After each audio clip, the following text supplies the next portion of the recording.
Wealth isn't luck. It's a divine cycle. Think, speak, act, receive. Florence Scovel Shinn revealed this secret over a century ago. The Bible confirms it. What you think, declare, and do returns multiplied.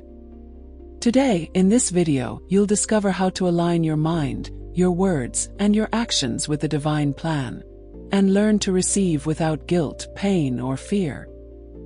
Stay until the end and experience a truth expounded by the Holy Bible throughout the ages, yet forgotten by most people.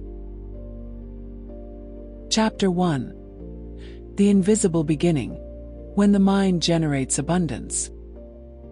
Before any wealth shows up in the physical world, it already exists as a seed. That seed lives in your mind, in the invisible realm of thoughts. Florence Scovel Shinn put it beautifully. Everything you see in the world was first a picture in someone's mind. And if you flip through the Bible, you see this truth echoing from Genesis. And God said, "Let there be light," and there was light. First comes the idea, then the word, and finally reality. Here's where so many stumble. They want to reap without planting, to receive without imagining, to live in abundance without first nurturing it within. Your mind is the fertile ground where riches take root. If you water it with fear, doubt, or scarcity, you'll get a barren harvest. But if you feed it with faith, vision, and trust in a divine plan, the invisible starts to take shape. Think of an architect. Before they raise skyscrapers, they dream of structures in their mind, sketching ideas, crafting images. Only then do those visions become concrete, steel, and glass. The same goes for prosperity. You become the architect of your financial life when you consciously choose what to think. Science calls this focus and neuroplasticity. Spirituality calls it faith. Florence called it pictures of abundance. She taught that a disciplined mind can refuse to dwell on thoughts of lack and instead cultivate ideas of wealth, even when your pockets feel empty. Look at Abraham's story. God called him to leave his homeland with nothing guaranteed, just a promise. "I will make your descendants as numerous as the stars." Abraham dared to believe. He held on to the vision even when there were no physical signs. His mind birthed abundance before it ever showed up. Oh, here's the question. What's growing in your mind right now?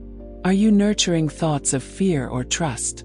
Do you picture overdue bills or open doors? The divine cycle of wealth starts in the invisible, and that quiet beginning shapes everything that follows. This isn't about chasing illusions. It's about making a conscious pact with your imagination. Florence said, "Imagination is the instrument through which we receive spiritual guidance." When you visualize wealth, you're not just daydreaming. You're opening a channel for the universe to pour in instructions, inspiration, and opportunities. So many of us have experienced this without realizing it. Ever had a sudden idea that solved a problem or opened a new path?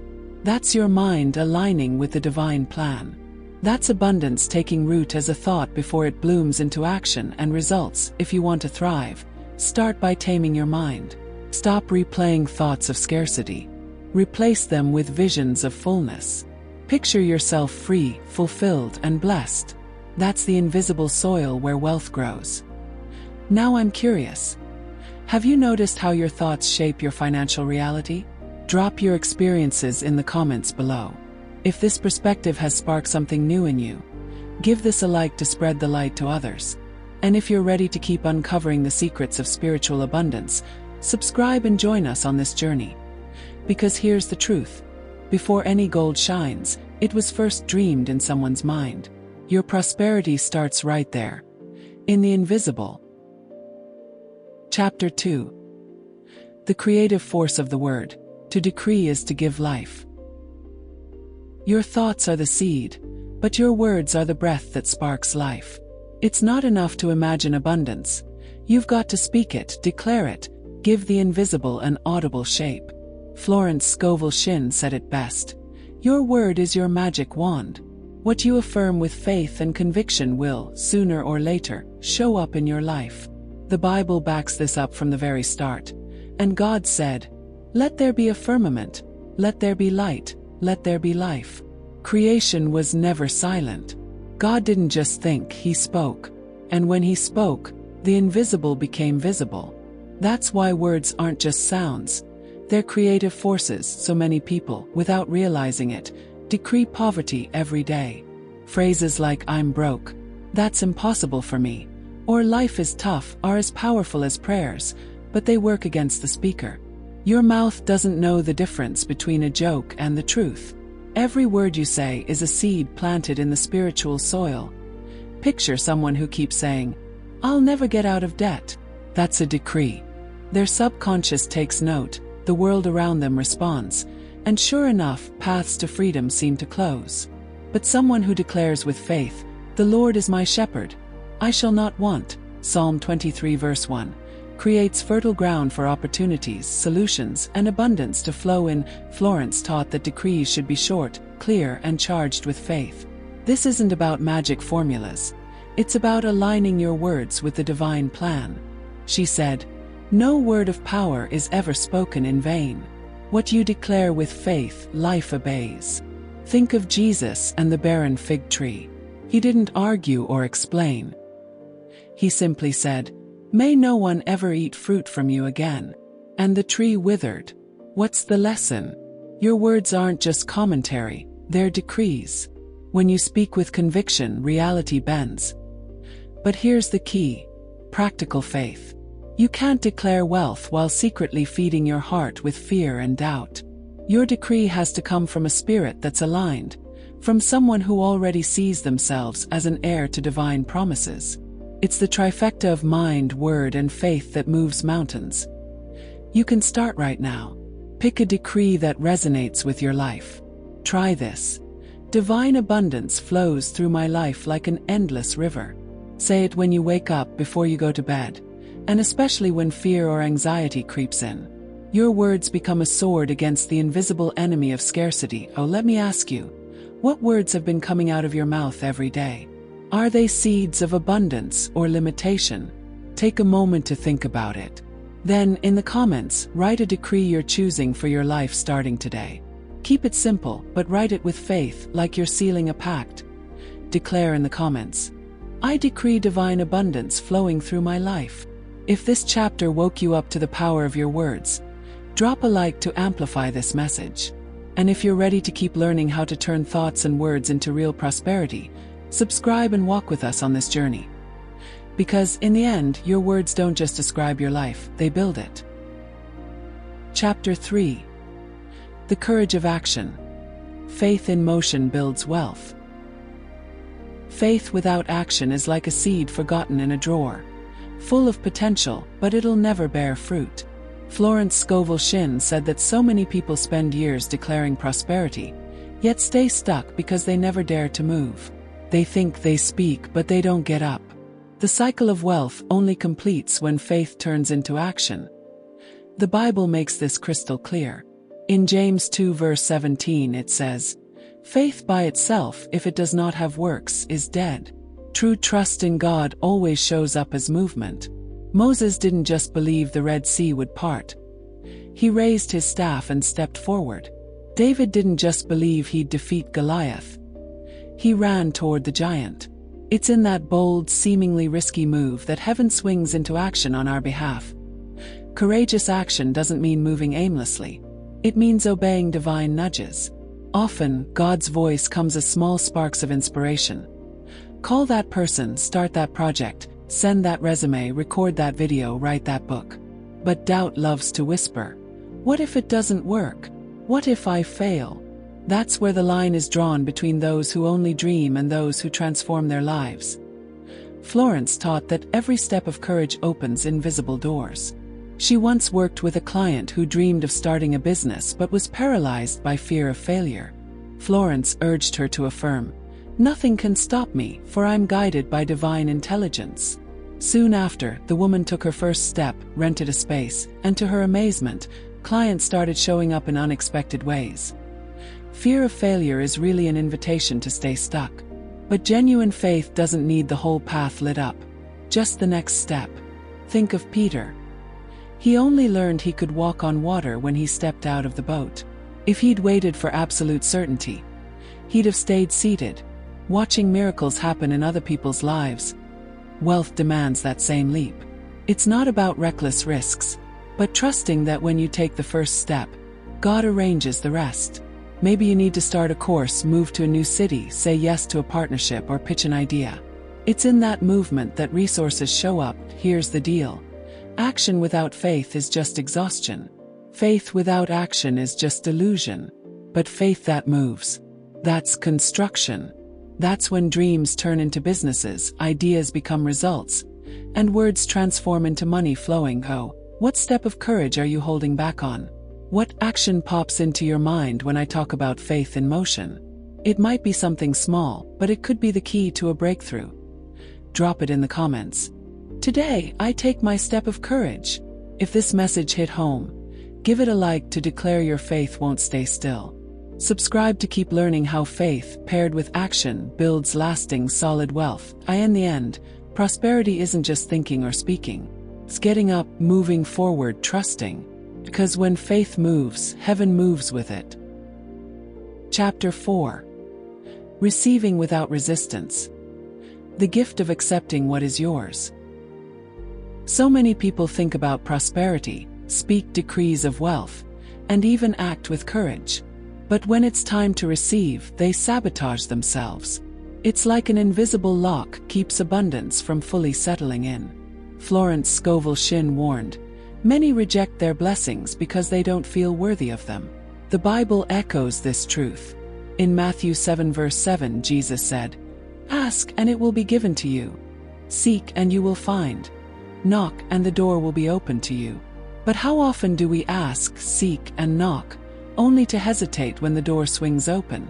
It's not God holding back, it's us resisting the gift. This resistance often stems from old beliefs. Money is dirty, I don't deserve this much, or better safe with little than risky with a lot. These ideas, planted in childhood by parents, teachers, or religious figures, create an unconscious block that stops us from fully embracing what's ours by divine right. Receiving takes humility, not the kind that pushes away, but the kind that accepts God wants to bless us. Imagine a parent preparing a gift for their child only to hear, "No, I don't want it, I don't deserve it." That would sting. It's the same when we reject the blessings the Creator sends our way. Florence shared the story of a woman who prayed for prosperity but turned down every offer of help, saying, "I don't want to be a burden." Florence taught her to affirm, "I gratefully accept everything life offers me." Soon after, the woman not only received unexpected financial support but also found the courage to launch a project she'd dreamed of for years. Receiving isn't about being passive. It's not sitting back, waiting for blessings to fall from the sky. It's acting in faith while opening your heart to welcome the results. If you plant a tree, you expect to pick its fruit. But so many of us let the fruit rot on the ground because, deep down, we don't feel worthy of eating it. Learning to receive also means not downplaying your wins. How often does someone praise your work and you brush it off with, "Oh, it was nothing"? That's rejection. Every time we minimize our victories, we reinforce scarcity. Instead, say thank you and own it. Yes, this is the fruit of grace and effort. I receive it. Receiving is a spiritual act. It's trusting that what comes to you isn't random but a divine response to your prayers. The money, the opportunity, the partnership, the compliment, it's all part of the flow of prosperity. Refusing it breaks the flow. Accepting it keeps it alive. Florence reminds us, don't limit how provision comes to you. You might expect wealth from one path, but God can use unexpected ways. The question is, are you open to receiving even if it doesn't look like you pictured? So let me ask you, are you ready to accept without resistance what's yours by divine right? Are you prepared to say yes to the blessings knocking at your door? Write in the comments, "I gratefully accept what's mine by divine right." If this message struck a chord, drop a like as an act of acceptance. Subscribe to keep learning how to align your mind, words, actions, and openness in the divine cycle of prosperity. Because abundance isn't just about asking, thinking, or acting. It's also about letting God's grace make a home in your life, fearlessly, guilt-free, and without resistance. Chapter 5. The Cycle in Harmony. Thinking, speaking, acting, harvesting. Life moves in cycles. Nature shows us this every day. The seed that sprouts, grows, blooms, and bears fruit. Then it returns to the soil to start again. Prosperity follows a cycle too. And Florence Scovel Shinn said the secret lies in harmonizing mind, word, action, and harvest. Break this sequence, and the flow of wealth stalls. It all starts with thought. What you let take root in your mind will bloom in your reality. Paul taught this in Philippians 4 verse 8. Whatever is true, whatever is noble, whatever is right, whatever is pure, let your mind dwell on these things. Thoughts of abundance attract opportunities. Thoughts of scarcity close doors. But thinking alone isn't enough. Your words are the water that nourishes the mental seed. When you declare with conviction, I am prosperous, I live in abundance, I receive with gratitude, you create vibrations that ripple out and shape your circumstances. Every repeated word is like a drop strengthening the roots of the invisible tree growing inside you. Next comes action, the third link. Florence pointed out that many get stuck in I think and I speak, but never take the practical step.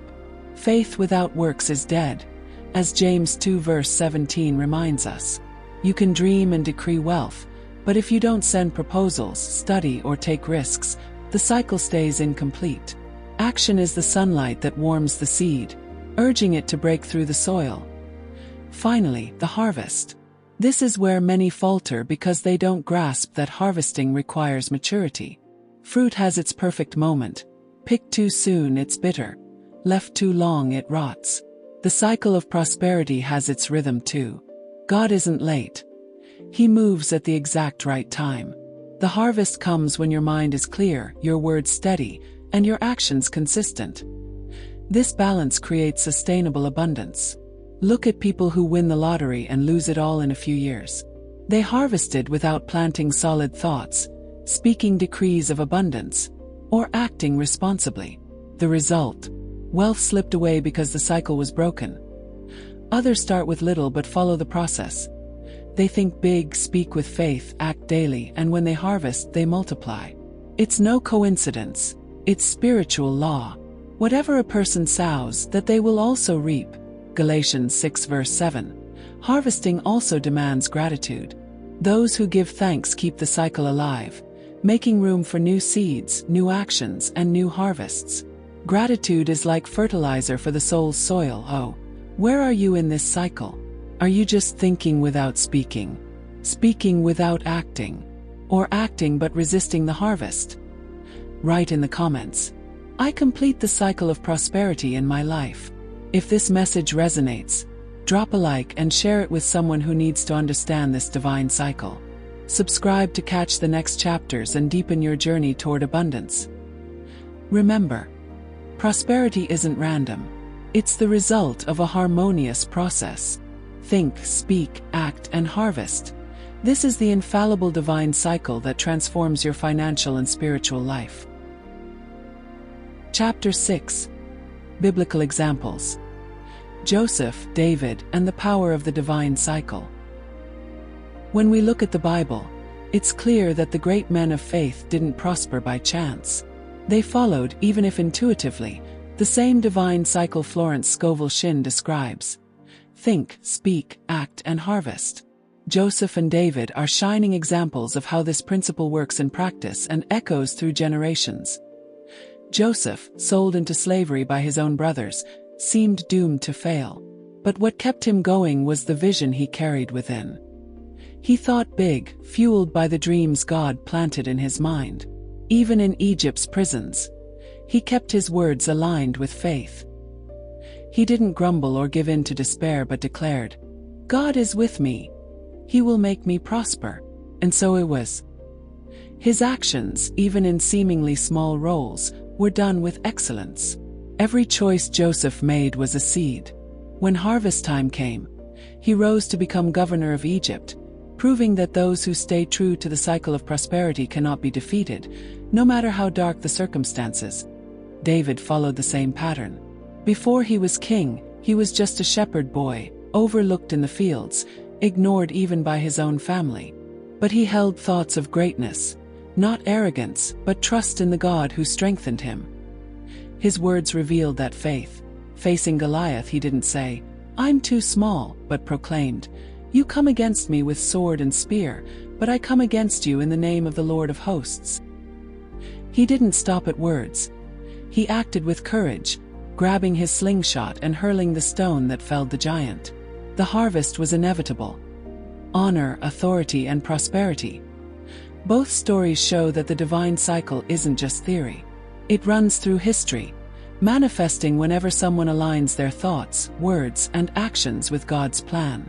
Their success didn't come from shortcuts but from consistency at every step. Joseph didn't give up in prison, and David didn't flee from the challenge. They persevered until the fruit ripened. How often do we break this cycle with doubt? We think right but fail to speak. We speak with faith but don't act. Or we act but lack the patience to wait for the harvest. Joseph waited years for his dream to come true. David faced rejection before being crowned king. The cycle demands trust in divine timing, Florence said. No good can be withheld from you, and what's yours will find a way into your hands. Joseph and David proved it. Nothing and no one could steal what God had prepared for them because they stayed faithful to the cycle. What about you? Are you ready to keep going, even when prisons or giants stand in your way? Will you hold your mind steady, keep your words aligned, and act with courage until the fruit ripens? Write in the comments. Like Joseph and David, I complete the divine cycle in my life. If this message inspired you, drop a like. Subscribe to catch the next chapters and strengthen your faith with practical examples from the Bible and Florence Scovel Shinn's teachings. Because, just like Joseph and David, you too can live the power of the divine cycle and reap abundance that surpasses all human expectations. Chapter 7: Hidden Traps. Thoughts and words that steal prosperity. We often think prosperity hinges solely on hard work or external opportunities. But according to Florence Scovel Shinn and the Bible itself, there are invisible traps that steal the harvest before it even takes root. These are the misdirected thoughts and words we unknowingly wield against ourselves. Think about how often you've said things like, "Money doesn't grow on trees," "I'll never pay off this debt," or "Wealth isn't for people like me." They seem harmless, but these words are negative decrees, seeds we bury in the soil of our lives. The mind takes note, faith gets tainted, and the divine cycle breaks. The harvest that could have been gets lost along the way. Florence warned, "Don't give power to appearances. Evil only exists when you feed it with your words." Every grumble, every phrase of defeat, strengthens the invisible prison so many stay trapped in for years. The Bible backs this up in Proverbs 18 verse 21. "Death and life are in the power of the tongue, and those who love it will eat its fruit." Words aren't just sounds in the air. They're creative forces that either draw abundance in or push it away. These traps also lurk in recurring thoughts. Even without speaking, when we dwell on images of failure, fear, or scarcity, we build spiritual barriers against prosperity. Joseph, stuck in prison, could have fed resentment toward his brothers or despair that he'd never escape. Instead, he chose thoughts of faithfulness to God. That choice opened the palace doors. David could have cowered before Goliath, thinking, "He's bigger, he's stronger." But he didn't fall into that mental trap. He thought victory, spoke victory, and acted for victory. What about you? What invisible decrees are sabotaging your journey? Maybe they're phrases repeated since childhood or thoughts inherited from family. They're small chains that, left unnoticed, become walls against progress. But here's the good news. You can rewrite the script. When you spot the trap, cut off the negative flow and replace it with a decree of faith. Instead of saying, "I never have enough money," affirm, "The Lord is my shepherd, I shall not want." Swap "I can't" for "I can do all things through him who strengthens me." This discipline carves new pathways.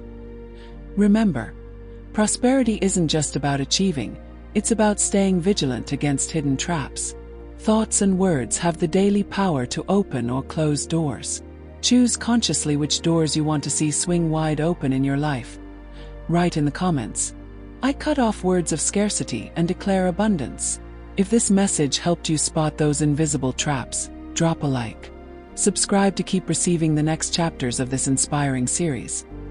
Because true wealth begins when you learn to identify and neutralize the thoughts and words that sabotage your prosperity.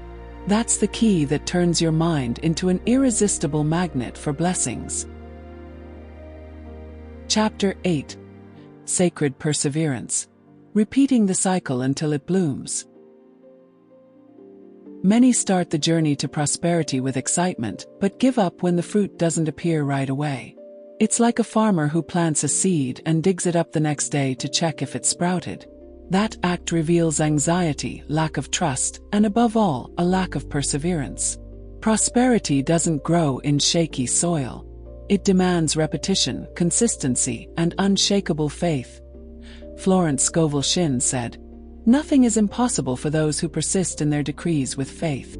This reminds us that the discipline of thinking, speaking, acting, and receiving isn't a one-time event. It's an ongoing cycle. You don't plant just once. You cultivate, water, protect, and trust the timing of the harvest. The Bible confirms this in Galatians 6 verse 9. "Let us not grow weary of doing good, for in due season we will reap, if we do not give up." The promise is clear. Every fruit has its appointed time. What kills so many dreams is quitting too soon. Think of Joseph. After interpreting the cupbearer's dream, he waited 2 long years to be remembered before Pharaoh. If he'd given up in that silent stretch, he'd never have become governor of Egypt. Or David, anointed king yet enduring years of persecution before taking the throne. Both kept repeating the cycle of faith, undeterred by circumstances, and practice. Perseverance means reaffirming your decrees daily. Even when nothing seems to shift, your words are shaping the invisible. It means acting with consistency, never abandoning the work, discipline, or faith. And it means keeping your mind steady, refusing to buy into appearances. Here's the secret. The seed sprouts in silence.